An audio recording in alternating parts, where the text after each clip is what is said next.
таны ар гэрлөв, таны гэр бүл рүү, мөн таны сэтгэл санаа руу хизээч байгаагүйгээр их дайрч довтолж байгааг та мэдхүү. Хуваараа гэр бүл, нийгэм, үндэстнээр дэлхийд даяараа аюул зам дунд амар тайван байх вэ. Эсгий Пэцэг пастрын сэрэмжтэй байхын учир цовруг сургаалыг та хүлээн авч үзнэ.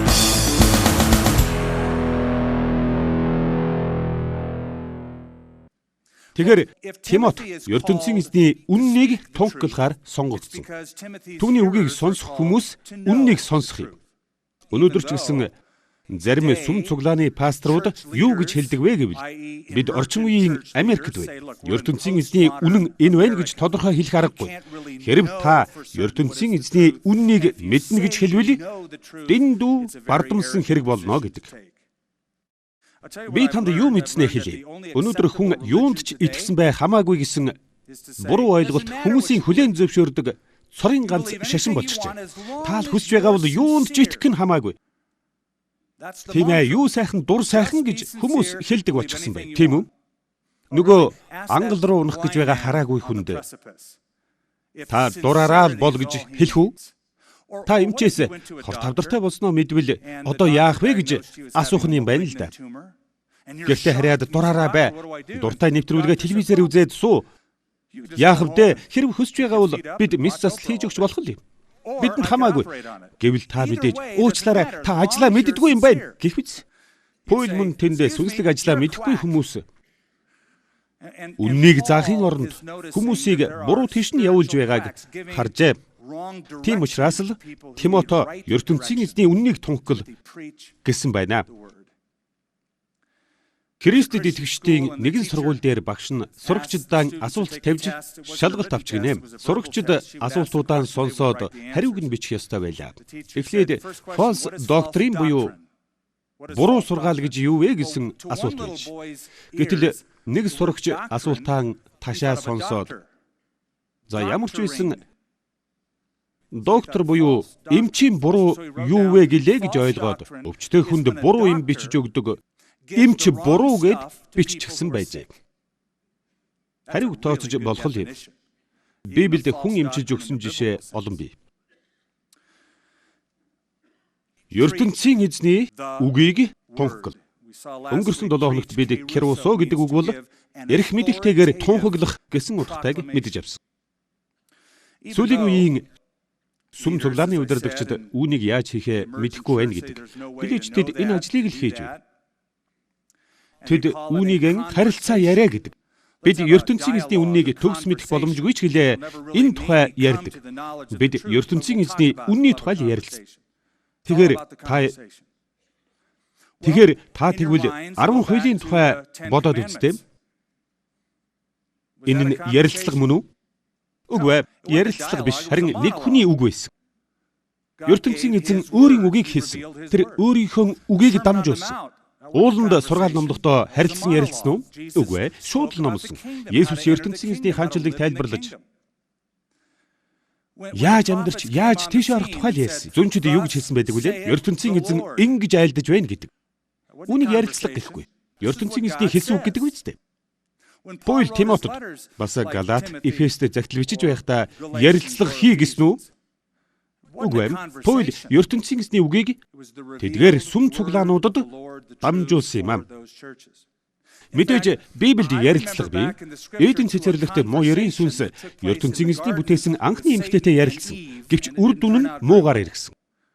ертөнцийн эзний үгийг тунхаглал гэдэг нь үннийг тунхаглал гэж байгаа юм аа. Цаг ямагт бэлэн бай гэж энд үргэлжлүүлэн бичжээ. Үүнийг нь Тимото хүмүүс сонсох дуртайч бай, дургүйч бай хамаагүй. Чи өөрөө ямагт бэлэн байх хэрэгтэй гэж хэлснийг ойлгох хэрэгтэй. Өнөөдөр бүгдээрээ үүнийг амьдралд хэрэгжүүлэх гээд үзье л дээ. Үүнийг туршиж үзсэн хүмүүс энэ чинь бодит амьдралд хэрэгжүүлэхэд дэндүү хатуу үнэн байна. Дэндүү захирангуй байна гэдэг.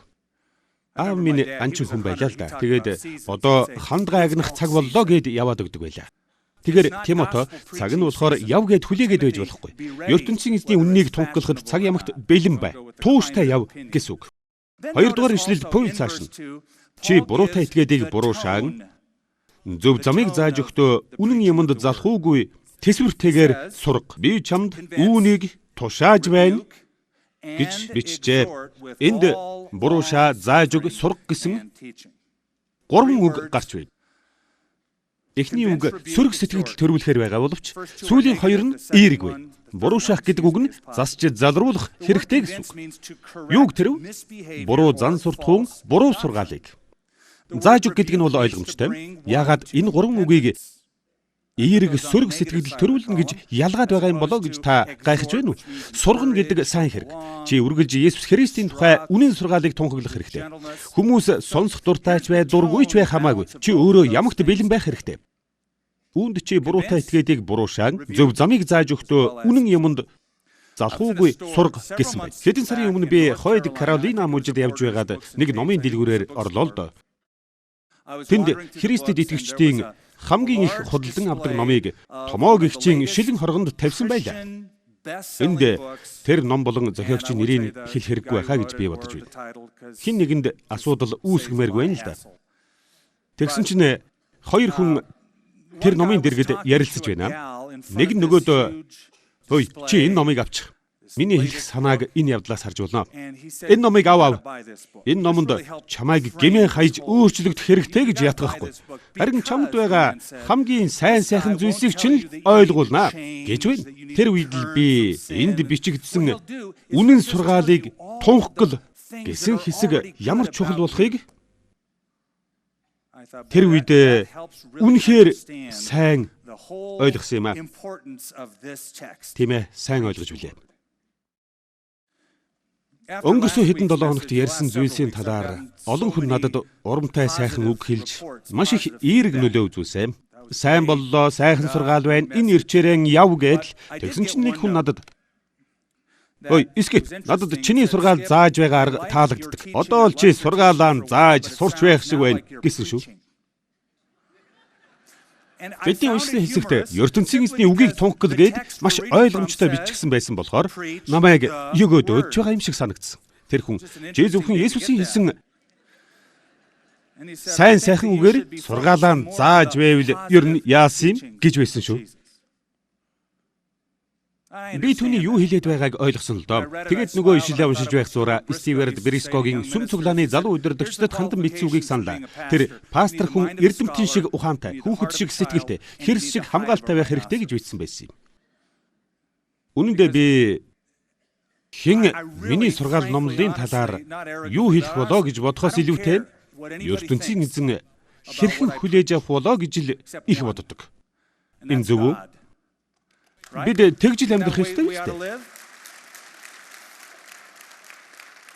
Тэгээд би энэ ном чамайг гэмээр хаяж өөрчлөгдөх хэрэгтэй гэж ятгахгүй. Харин чамд байгаа хамгийн сайхан зүйлсийг чинь л ойлгуулна гэсэн нөгөө номын дэлгүүрт сонссон яриаг бодож үзлээ. Үүндээ ертөнцийн эзэн таныг байгаагаар чинь л хайрладаг. Тэр танд үнэхээр хайртай учраас л таны мууг төвчээд л байж байна. Бид үннийг олон удаа уншиж ямар дүгнэлтэнд хүрдэг вэ гэвэл бид ямар нэгэн байдлаар өөрчлөгдөх ёстой гэдгийг ойлгодог. Бидний уриа бол ертөнцийн эзний үгийг тунхаглах. Одоо 3-аас 4 дугаар ишлэлийг харцгаая. Эхний хэсэгт үнэн сургаал тунхаглах хэрэгтэй гэсэн бол 3-4 дугаар ишлэлд үнэн сургаал сонсохоос татгалзах нь ямар үр дагавартайг өгүүлсэн байна. Ирээдүйд гэж хэлж байгаа нь түүнийг ямар их алсын хараатай хүн байсныг гэрчилээ. Энд зүнчийн бэлэг авьяас харагдаж байна. Ирээдүйд олон хүн үнэн сургаалыг сонсохоос татгалзах учраас энэ ажил одоо маш чухал. Тэд муу хүслээ дагах дуртай учраас өөрт нь тааламжтай юм ярих багш нарыг олж дуртай юмаа заалгахыг хүснэ. Тухайлбал тэд үнэн зөв сургаалыг сонсохоос татгалзаж оронд нь янз бүрийн үлгэр домог яриулж эхлэнэ гэсэн байдаг. Эндээс та Паул энэ тухай шинэ гэрээний хит хитэн номонд дурдсан байгааг харж байгаа хаа. Хэдийгээр тэр эхлээд одоо цагт ярьж байгаа боловч дараа нь ирээдүйн цагт хамаатуулан ярьсан. Яагаад гэвэл би юу болох вэ гэдгийг харж байна. Ирээдүйд бэлэн байх хэрэгтэй гэж хэлжээ.